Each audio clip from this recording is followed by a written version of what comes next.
At law, a customary marriage in Uganda is celebrated only under the cultures of the bride. Uh, of course, if both the bride and the groom are from the same culture, then it will be celebrated under the culture of both the bride and the groom.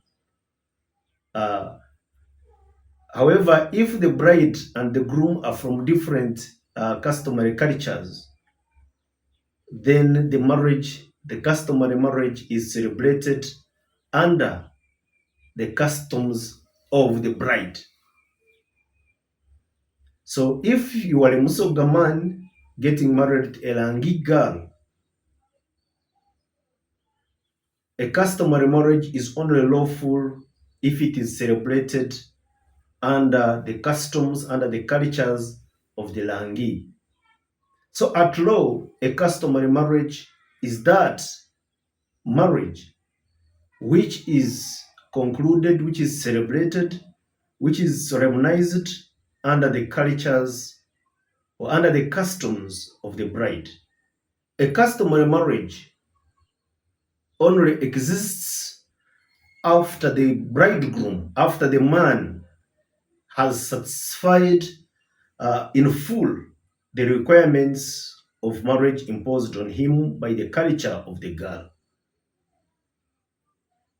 So if the requirement, say, of concluding a lawful marriage is that you must pay bride price,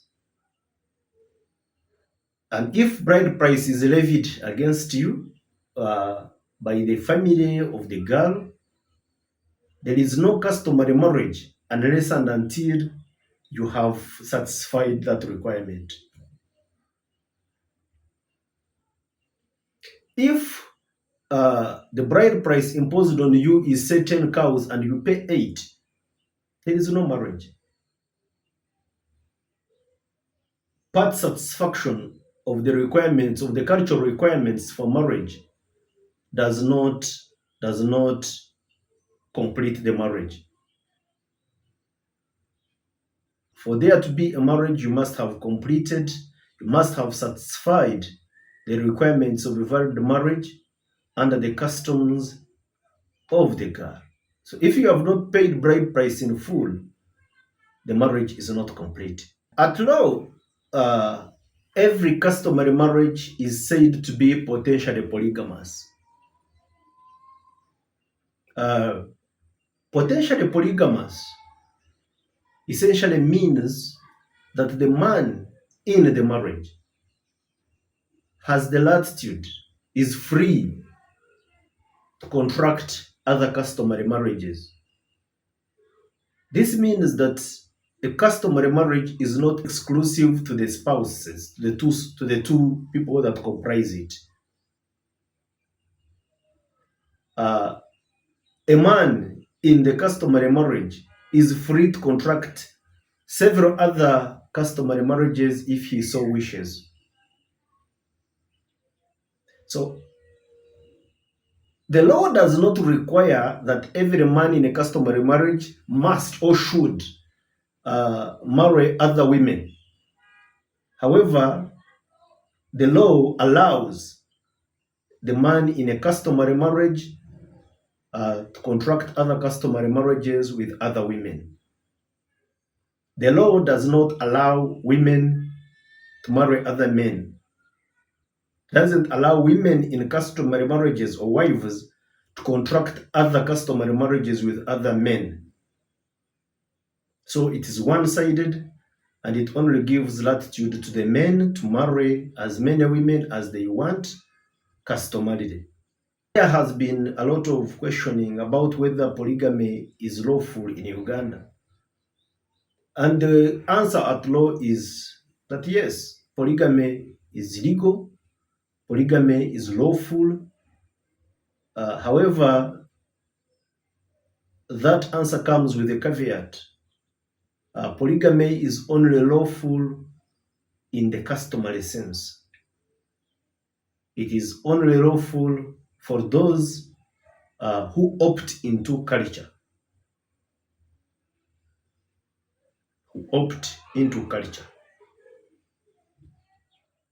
If you opt into culture, or if you opt into a customary marital setting, then polygamy for you is lawful. It requires customary marriages to be registered with the Registrar of Marriages.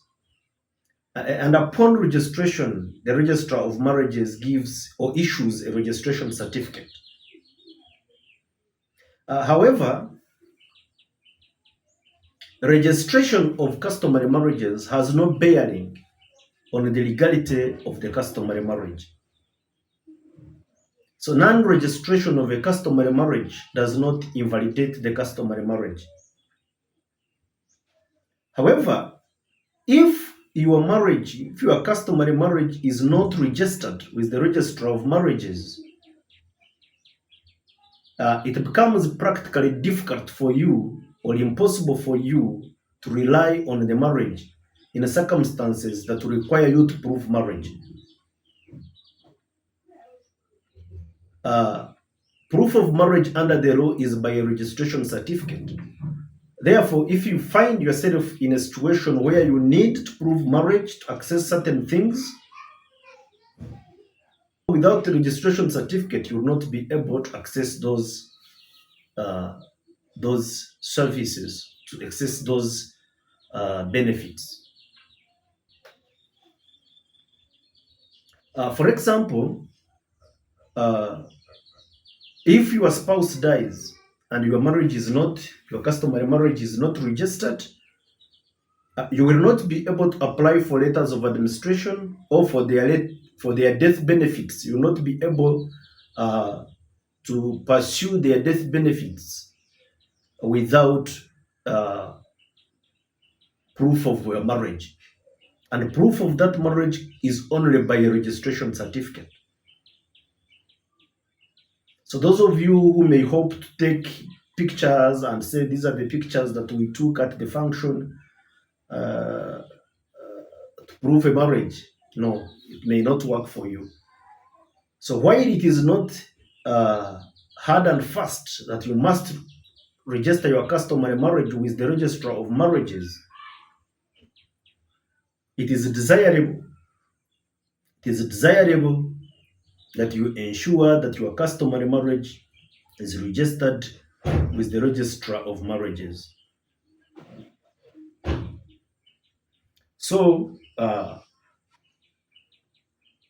if your customary marriage is not registered, you need to run to your lawyer to ensure that your marriage is registered. Also, if you are customarily married to someone and your marriage is not registered with the Registrar of Marriages, you cannot apply to court to be divorced. So if you want to divorce someone you are married to customarily and your marriage is not registered with the Registrar of Marriages, you will not be able to apply to a court of law for divorce, because when you reach court and the court requires you to prove marriage, you will not be able to prove the marriage minus a marriage certificate. So if you have no certificate of registration of your customary marriage, there are so many difficulties that you will encounter in life. The law also permits the conversion of customary marriages, which are, as I have explained, which are potentially polygamous, into purely monogamous marriages. So the law permits the conversion of a customary marriage into a church marriage or a civil marriage.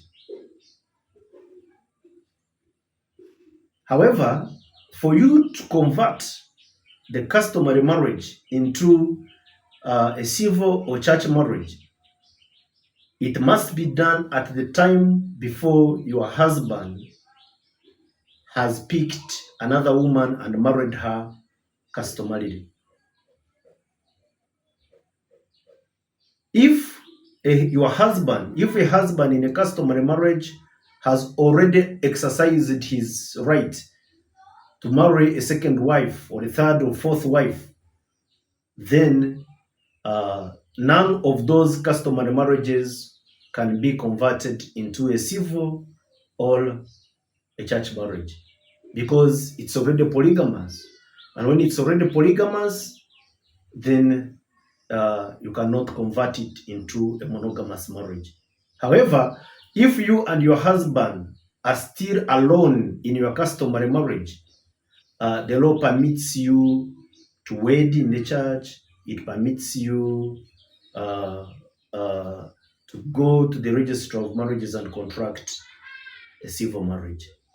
I understand that in the Ugandan setting, people go through different ceremonies before they are finally wedded in the church, or before they are finally wedded in civil marriages.